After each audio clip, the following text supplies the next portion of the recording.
Such a short time being alive. All this hardship and convenience makes it so hard to make sense. I want this and now, I want this and now. And I know it's just a matter of time before we tumble across the borderline. We can't go forward and we can't rewind. I want this and now, I want this and now.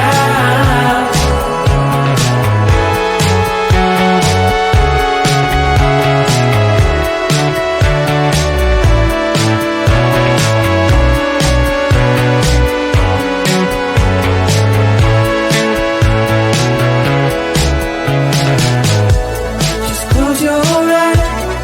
I can't believe we've been through this for so long. Pressure's on, you better step up. Probably stop playing the stupid song. Just close your eyes and you'll be fine. Such a short time being alive.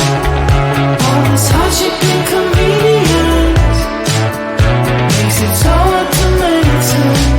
I want this and now, I want this and now. And I know it's just a matter of time before we tumble across the borderline.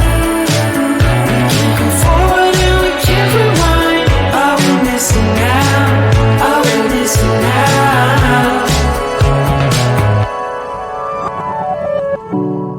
Hold on to something, if only a dream. Hold on to me.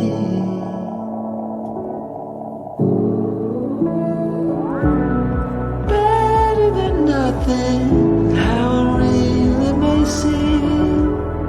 I'm gonna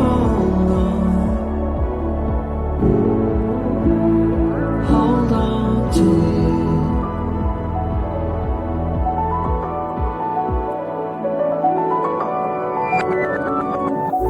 Just close your eyes.